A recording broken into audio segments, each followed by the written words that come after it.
As a game collector who works full-time, I struggle to find the time to play every game that I have in my backlog. From Steam sales to checking out my local retro game store, I find myself constantly playing catch-up with how many video games that I own. But I want that to change in 2026. I want to try and stray away from my bad habit of replaying Resident Evil 4 and Kirby's Return to Dreamland. This year, Eric Loves Zombies, will take my backlog head-on by challenging myself to complete these 12 games by the end of 2026. Before I start explaining what games I plan to play in 2026, though, I want to make the rules known for the challenge. I only have 3. I must play 5 hours minimum before I make a decision on continuing the game. I will have like filler games and substitute games for later if those need to be implemented. I have 1 month to complete every game, and I need to make a review on the game. It doesn't need to be a crazy retrospective, but like maybe like a quick 8-minute video of me being like, yo, this game sucked. Or yo, this game ruled, and why. And 3, I only need to finish the story mode. I don't need to go for 100% completion because that's ridiculous for some of these games that I have on this list. Some of them are RPGs and stuff like that. To go through every like side quest and stuff like that is going to be ridiculous. But I will now get into some of the filler and substitute games that I will use in this challenge if they need to be used. And a disclaimer, just because they aren't listed here originally when I make this like little, not even like a script, like a little guide for myself on this video, doesn't mean that I will come across these games in the future and be like, you know what, I'm going to substitute it for this, right? So my list right now, I have Silent Hill 4, like Pikmin series, Cuphead, Hollow Knight. I never played any of those. I hear how good those are. The Condemned series, and a game called Horses, a horror game called Horses. Those are just my like filler games. Like if I beat a game super early into the month, so I'm not sitting there like, okay, well I can't start my next game. I can do that. But now with that, everything explained, filler games talked about, rules talked about, intro talked about, let's get into the list. So as I'm recording this video, it's January 4th. I've had this video idea for a while though. I've been working on like the script. Not like a script, like a guideline for myself to talk about and stuff like that. And I ordered the January game and it's still not here, so I haven't started. So I got a lot of catching up to do when it gets here. But my first game of the year that I want to play through is Paper Mario and the 1,000-Year Door. Growing up as a kid, I'd watch a YouTuber play Paper Mario Sticker Star, and I understand that's such a shitty game now, being like 20 years old, and I see like the reviews and why it's so bad and blah blah blah blah blah. But Paper Mario and the 1,000-Year Door, I've always heard so much good things about. I've never played any of the Paper Mario games. I've never really been a big RPG guy. And I'm going to really try to dip my toes into that genre. I'm kind of going head first. We'll see with some more games down the line. But this game always just intrigued me. I've always seen it put on like a pedestal by these unks, these old guys who like Nintendo. I've always seen people like act like it's a grail. And with the remake coming out to Switch, I saw the original one on the GameCube actually lowered in price. I collect video games, so I do pay attention to stuff like this. It was like $80, I'd say, 2 years ago, and right now it's going for about 55 to 60. I snagged one off eBay for about $60. It should be here this upcoming week, and I'll start playing it. And unfortunately, this game is pretty damn long. So using time to beat for my source on all of this, it looks on the average to get through the story is about 31 hours. Yeah, that's a lot of time. For me, at least. Like I said, I'm in a band. I got friends, family, girlfriend. Like, I got shit that needs to get done. You know what I mean? So, this is part of the challenge. This isn't even the longest game on the list. I just gotta buckle down, grit my teeth, and really push through for these later ones. But for now, I'm starting off with a game that's been on my backlog for honestly a really long time. I've wanted this game since I was 15. I've never owned it, but I've seen it at like my local retro store. I've, seen it out of state when I go to other states. And I never really pulled the trigger on playing this game until now. I ordered it. It's on the way. It's my first one, so I gotta do it. Otherwise, like, I just made this video for nothing. I spent all this time for nothing, editing and everything. So, yeah, man, Paper Mario 1,000-Year Door on the GameCube. I will be playing it on my Wii, though. With a GameCube controller. I just prefer to do that because I already have you guys can see right here, I got a fuck ton of consoles hooked up. I got PS3, my Switch 2 is out of the camera. I got PS2, Wii, and Xbox Series X. I got so much shit hooked up. I'm not moving my GameCube over. So, yeah. So this next game that I'm going to talk about actually isn't out yet. It comes out in February, so I can't really like see how long it's going to take to beat or anything like that. Sorry, small disclosure, if there's a lot of pausing. I'm sick and I'm getting kind of congested and the mucus gets clogged in my throat. And so I just wanted to apologize for that real quick. But I'm talking about Resident Evil 9. I am Resident Evil's #1 fanboy. I have almost every single game ever released. I don't have every single variant yet. The only game I'm missing right now is Gaiden. And I literally have every fucking game that's ever been on physical media. And that one's super expensive, complete in box. It's like $1,000 game. But Resident Evil 9, I'm starting to build anticipation for. I almost made a video in the past, I talked to my girlfriend about it, how I'm not excited for Resident Evil 9. I'm not excited for another stalker enemy. I'm not excited for another, like, I don't know, like, I'm getting, like, stalker enemy, like, fatigue. Like, whoa, I'm being stalked again and I'm helpless. Like, I don't know. Like, especially when there's, like, these big guys. Like, I don't know. I preferred the, like, feeling I got, like, with RA2's Mr. X compared to, like, what I'm seeing with, like, Lady Demontress and Baker, personally. Okay? But the fact that Leon's coming back, and I personally am a Leon fan guy. He's my favorite Resident Evil character. I know, like, the fan base around Leon can be really annoying when you have girls like, Leon! Like, you know what I mean? Like, it's super irritating, but I think Leon's a good protagonist. Like, just because I'm such a fan of, like, Devil May Cry as well. Like, Dante and Leon just really feel like two sides of the same coin. I think they're both really cool characters. But just to see him back as, like, a damn near 50-year-old and he's still kicking ass, and, like, that's a little game clip of, like, him with the chainsaw or something like that. It seems super dope, and I'm kind of excited for that, like, two-story aspect.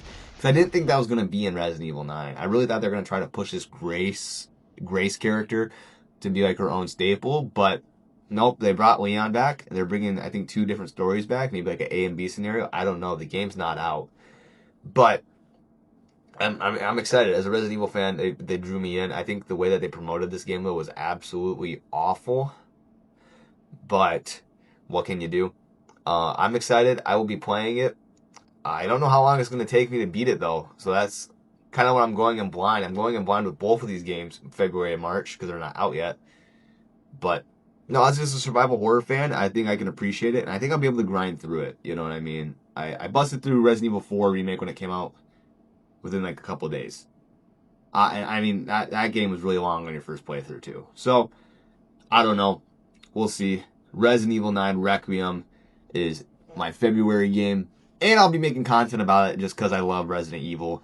And so I think it just makes sense for my backlog video, my challenge video, to actually play new games.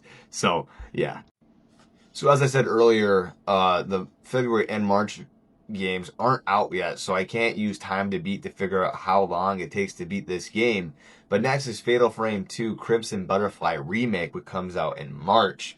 And I'm extremely, extremely, extremely excited for this game. Give me a second. I gotta show you guys something. So I haven't done an updated collection video, but down in Florida, I visited my friend, and I made a new friend named Mike, and I bought this from him. Fatal Frame 3 sealed. It's in a protective case here, but it is sealed. This one needs to get a protective case. I have this little shitty bag on it. This is Fatal Frame 1 sealed. So, super duper cool items that I have in my collection. And I need Fatal Frame 2 sealed now, but that one I'm struggling to find. But regardless, Fatal Frame 2 getting a remake reminds me like with the same thing that happened to Silent Hill, how they remade 2 first. And Resident Evil also in 2019 remade the second one instead of, going chronological. I understand that the first Resident Evil got a remake back in 2002, but still something kind of funny and cool to look at. But I'm just super excited to play like a modernized version of Fatal Frame. Like, excuse me, I've never played the original second one. I've actually never played a single Fatal Frame game ever. I've watched people play them. I've watched retrospectives, but obviously the copies that I own are sealed. I'm not going to open those just to play them. I could emulate them, but like I said, I'm so busy. And so once again, with this challenge and this backlog, I'm able to dive into a franchise that I've been so intrigued by, so obsessed with. From watching people talk about it, watching people play it, I'd finally be able to try it for my own without it being like super duper expensive. And it's going to be a little bit easier for me to get my hands on with just going to like Best Buy. So for March, I don't really have a time to beat. I think I could probably get through it in a month. Survival horror games are really my niche, really where I strive. So I don't think I'll struggle too bad to get the Fatal Frame 2 Crimson Butterfly remake done in March. But yeah, with Resident Evil 9 and Fatal Frame 2 coming out early next year, early this year now, I just don't have a lot of information on them. So I'm going in blind. I will make content about these games too. And that's also kind of why I did for the challenge, like, oh, make videos about these games, because it really gives me an opportunity to, like, latch on to, like, Resident Evil 9's hype, and then Fatal Frame 2 Remake's hype, hopefully to help grow my channel. So, okay, this next one's a little curveball. I want to play Banjo-Kazooie really bad. And Banjo-Kazooie is only about 12 hours to beat the main story, according to the time to beat. I don't own an N64 anymore. And I don't own Banjo-Kazooie, but I have Nintendo Switch Online Pass, so I can actually play it on my Switch. So I'm probably going to go that route when it comes to playing it. I didn't mention it with Resident Evil 9 and Fatal Frame 2, but I'll probably be playing it on my Series X. By that point, I do plan to switch over to PS5 this year, but it just kind of depends. I don't know when I'm going to exactly make that switch over. But Banjo-Kazooie, dude, like, being in the space where I collect, like, old Nintendo games and, like, old horror PS2-esque games, a name that surprisingly is thrown around is Banjo-Kazooie and Banjo-Tooie. And, like, I play Super Smash Bros. A decent amount, and, like, online I'm facing Banjo-Kazooie players, and they're pretty fun to play against. And, like, I've just heard amazing things from Rare, and I was never alive, obviously. I'm 20 years old, so 2005 I was born. And I was never around to see, like, the hype of how cool Banjo-Kazooie is. And it really interests me as, like, someone who enjoys platforming games. If I beat Banjo-Kazooie, like, really quick into May, I might just play Banjo-Tooie as well. Those games are a little expensive, though. If I want them complete in box, I think they run about 150, 180 each. But I'm super excited to try a game that's like a big platformer. I haven't played a lot of N64 games, but Glover is my favorite N64 game. I don't know if that's crazy to say and whatnot, but I just really enjoy, like, these 3D platformers. I've heard that Banjo-Kazooie has a lot of character, has a lot of love and life into it, and it's a game that you don't see nowadays. You know what I mean? You don't see games with that kind of character, you know, feeling like you do now. And yeah, I'm just really excited to play that game. Struggling to find words to say. This is more or less like a thing where I hear a lot of good things from people, and I'm like, it looks fun, so fuck it, why not? So after April of Banjo-Kazooie, for May, I thought it'd be kind of cool for the 5th month of the year that I played Devil May Cry 5. I have this on Steam. It's been on my list to play, and I just never have. I love Devil May Cry 3. I have an unreleased video I didn't edit or put out, but, like, I talked about games that I played for the very first time in 2025, you know, and it wasn't many, but on that list was Devil May Cry 3, and that made me fall in love with the hack and slash genre. That game got me to play Dante's Inferno. It got me to play God of War 1 and 2, and I love it. And why not play the newest installment of that franchise? I really hope they make Devil May Cry 6, but I doubt it at this point. But just, like, with the different characters and all the new weapons that you can get and, like, the crazy newer graphics really bringing it to life, I think it would be really cool to try and play Devil May Cry 5. I don't think it's that long either. Yeah, it's an hour shorter than Banjo-Kazooie according to the time to beat for the main story. Remember, that's the challenge. I'm not going to do a completionist. I really got to stop myself because completionist is like 79 hours or something crazy. But it's 11 hours to beat Devil May Cry 5. I think I can crack that out in a month. It sucks for June, though. I'm going on tour, and I'm giving myself kind of a difficult game. But it's on my Switch, too, so I'll be able to bring my Switch with me, and that's kind of like the thought process. Maybe I can play it while I'm not working. I'm on these car drives at the venues, after the show, whatever. So with me going on tour with my band in June, I have always been intrigued by Fire Emblem. And I understand that the game I'm choosing is not as traditional as all the other Fire Emblems, but I'm choosing 3 houses. For some reason, my brain told me it was called Three Doors. It's called Three Houses. My only like know of Fire Emblem is through Super Smash Bros. Seeing like Ike, Marth, Chrom, Lucia, Marth. Did I say Marth? I don't know. But like that's like literally been my only introduction to Fire Emblem. I only know of these characters or anything like that. And with me seeing how Paper Mario goes, seeing how much I really enjoy this RPG type games, I really want to see what Fire Emblem has in store. These games are a little bit longer. This one's going to run me at 49 hours, which is a lot. But with me going on tour, I think I can crack out a good amount of hours on this game. You know, obviously I'm going to do my fair share of driving, but I still think I can crack out this game in that amount of time. I'll bring like probably Pikmin for the Switch, like the Pikmin 1 and 2 bonus pack thingy, if I don't like this game as my like substitute on this trip, so I'm not like stranded with no games and no Wi-Fi to download anything. So yeah, Fire Emblem Three Houses, it's like 50 hours, 49 hours, kind of a crazy amount, man. But no, just a big fan of their characters in Super Smash Bros. I like the sword shit. And so I heard that they're a little customizable, kind of like your character and stuff like that, like the classes. I don't know. My friend Aiden was telling me a little bit about Fire Emblem when I FaceTimed him the other day when I was actually making this list, the script. So now another heavy hitter with 38 hours to complete according to Time to Beat is Final Fantasy VII Remake.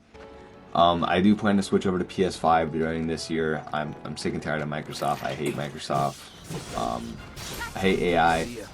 And Microsoft, one of the biggest leaders, so I'd rather switch to a company who's not as prevalent with AI. All of them suck, though. You know, if you're going to be a gamer, you're going to be this, all of them suck. But anyways, regardless. I'd like to play on the PS5, but I did buy it on a Steam sale on my PC. My PC just runs like shit, so I don't know how well I can optimize that game and play it, but I've always loved Cloud.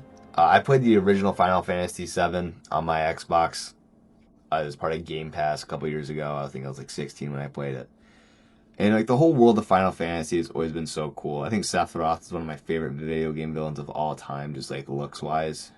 So, yeah, why not start, you know, the modern Final Fantasy with the one I already played, you know, 7's remake in July. And then August, this game's about 7 hours long, I chose Metal Gear Rising: Revengeance. I think Raiden is one of the coolest looking characters ever. My fucking For You page, when I had TikTok, was full of edits of this guy, along with like Devil May Cry edits and stuff like that. And I heard the games are kind of similar. It's kind of like an action-heavy game. I don't know. I'm not really sure what I'm going to be doing going into this. My only experience with the Metal Gear franchise was Metal Gear Solid 4, and I did not like that game at all. I didn't beat it. I sold it. It was just very boring for me. So maybe I won't like this game. I don't know. But like I said, I like Raiden as a character. I've heard good things about this game for a minute now. So why not, you know, look into it, check it out. So, yeah, only about 7 hours though. I think I can get that done pretty easily after quite a lot of, you know, longer games. I'm going to need a break. I mean, I should have probably spaced out Final Fantasy VII's remake and Fire Emblem, but oh well. You know, these are all subject to change, like I said, you know. Games I didn't mention in like my substitute might appear later down the line. Who knows? I might find a game that I like or that I want to try or whatever, you know. But no, man, I think that Metal Gear Rising: Revengeance will be dope. I do own this on my PS3. I own a physical copy, so that's what I'll be playing it on. I'm not sure how I'm gonna like record like me playing it, so I might like give credit to other creators for their gameplay, just because like I don't know how to like screen record off my PS3 and then get it onto my PC, and my PC already runs like shit, so whatever. So then for September, I'm gonna play Monster Hunter Wilds. This is a recommendation from my good friend Carlos, and I'm really going out on a limb and trusting him on this game recommendation. He helped with this list. I was in a Discord call with him. I love you, Carlos. Shout out him. I'm really going out on a limb. I've never really been like a monster hunting, killing game guy, or like these like extravagant games. He said it's like a mix of Dark Souls, kinda-ish. Because you have to like learn attack patterns, kinda-ish. So I'm really going in blind. This is really a case of like, okay, I'm trusting my friend here, so let's see if he doesn't fuck me over with a game recommendation. But Monster Hunter Wilds, I think it's only I think it's like 12 hours to do the story. A little off, 18, which isn't bad, you know. When I really think about it, like, from like an outside perspective, I'll be done with school in September. I don't start school. My school ends in March, and it starts back up in like November, for plumbing school. And I mean, I sometimes I work Fridays for overtime, but I mean, my days are normally free on Fridays. I can really crack out these games. I'm really worried about not being able to do it. A couple weeks to crack out Paper Mario 1000 Year Door, and that's what I'm just worried about. That's going to set me down this line all the way down to where we are now with Monster Hunter Wilds. But I plan to play this on console, not PC. I'm not sure when I'm going to get a new PC, so this will either be on my PS5 whenever I get it, or my Xbox if I still have it. Who knows? So now for my favorite month of the entire year, every year, October, which still happens to be my birthday month, which still happens to be Halloween. I'll be turning 21 in 2026. Gross. And with that, I just wanted to do something chill, something that was really, really up my alley, super strongly up my alley, like literally like the whole premise of this game seems like something I would enjoy, and that is Scorn. And I think I'm gonna play it on my console. I already have it on my Xbox. I already bought it, which kind of sucks, but who knows? I don't know. It's only like 6 hours, but I'm just such a big fan of body horror in all forms of media, from, you know, manga to movies to video games. Body horror is my favorite type of horror. You know, I'm not really into like psychological horror is really cool. I love Silent Hill. I have a Silent Hill tattoo. Like I love that franchise, but it's really not like the biggest pull. Like Doki Doki Literature Club also really got me when I played it for the first time. Psychological horror is just such a hit or miss for me. Like sometimes I'm not like scared. I'm just like, this sucks. Like a game that comes to mind is Saya no Uda, and that's a visual novel, not a game. Sorry, but like I don't know. Like they're trying to be like, this is psychological because this guy is all fucking schizophrenic and like maybe I missed the premise of the game, but like when you add like a 12-year-old girl as like the main chick who's like doing S-word stuff, like I'm good. That's not psychological, that's just gross. It's an Igor, it did his point, yada yada yada. I can see the fat lard e-girls in my comments on TikTok when I made that video saying that stupid shit, but no. Not my type of horror. It's not. Body horror is though. Any form of mutilation, self-mutilation, like crazy fucking like monsters that look like blobs of human. Dead Space, bro. Dead Space, my goat. But yeah, Scorn, it looked cool. Kind of looked like some Tool cover art and stuff like that. I can really get behind stuff like that, and I'm really excited to try it. I've heard really mixed reviews on it, so maybe it makes me more interested so I can make my own opinion. And it's really short. Like I said, it's 6 hours according to Time to Beat. I could crack that out in a day. So I might play that Horses game if it's even still up by next year. By this October. It's 10 months. It's already not on Steam and Epic. But yeah, man, Scorn for my birthday month. Fuck yeah. So I've glazed Devil May Cry enough in my time. But the creator of Devil May Cry went on to make another franchise called Bayonetta, and I've never touched it in my life. I own it on my PC. I might get it for a console just because it's easier for me to play. But sorry, I can't do it. Just like looking online and stuff like that, I'm a huge fan of like the bosses of Bayonetta and like the art and how that game unfolds. I think Bayonetta's a really cool protagonist, just looks wise. I think she looks dope, like the gun strapped to her heels and shit like that. I think it'd be a super fun game for me to try, with me loving Devil May Cry as a franchise. I loved Dante's Inferno when I played it this year. God of War is dope. I think I can really appreciate what Bayonetta has to offer. It's only 12 hours, and the reason I have such low hour games is because my finale, is a heavy hitter, and it's the longest game on this list. So, yeah, I mean, I'm excited to play Bayonetta. I've known who Bayonetta was even before I knew what Devil May Cry was, thanks to Smash 4. I played that growing up, and I thought she was cool. Like, whatever, definitely one of my sexual awakenings as a child. Alright, man, let's fucking move on, bro. Alright, for December, the final game on my backlog challenge is Final Fantasy VII Rebirth, the second part to the remake. I think it's going to be a trilogy. This one is 50 fucking hours, dude. And this time I'm not going to be on tour. This time it's like, yo, this whole year you've applied yourself to your hobby and loving it and challenging yourself. This is your final push and whatnot. So, yeah, I mean, I don't know what to really say. I already talked about Final Fantasy, but just the fact that this is like my finale, it's going to be fun. It's going to be challenging. It's going to be difficult. And I think it's going to be worth it. And what I plan to do when, you know, I'm sitting here in December and, you know, maybe not in this chair, maybe I live on my own, who knows what's going on. And I look in this camera, who knows if I even did them all? Who knows, right? That's like kind of like the thing that sucks about this is that, like, I could hate every game on this list 5 hours in. I mean, besides scoring, that's 6 hours. I'll finish that anyways. But, like, genuinely, like, these games, I could be 5 hours in, and I could be like, dude, I am just not enjoying this in any way possible. And that's just what is difficult about this challenge. So, follow me on Instagram, Zombies Love Eric, for updates on this challenge if you care. Make sure to like, comment, and subscribe. We hit 63, I think, when I made this video. 63 subscribers, and just the steady growth has meant so much to me. I am so sorry for being so irregular. 2026, also why this challenge is me making monthly videos, is also so I can be a little bit more consistent.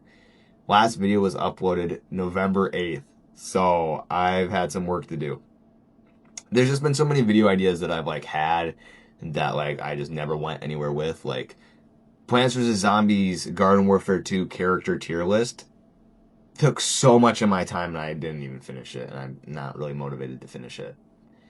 I had a video where it was like, oh, my favorite games I played in 2025. If you guys want that video, let me know. I'll edit it and I'll finish it out. I just didn't think it was very good. Maybe I'll remake it. In the meantime, I got a little bit of time before this game comes anyways, so yeah, man, like, comment, subscribe. I love you guys so much, and your patience means more than anything to me. Follow my Instagram, Zombies Love Eric. And with that, I'm Eric, AJ, call me whatever you want, but I'm not your dad. And I got a new webcam if you guys didn't notice. See ya.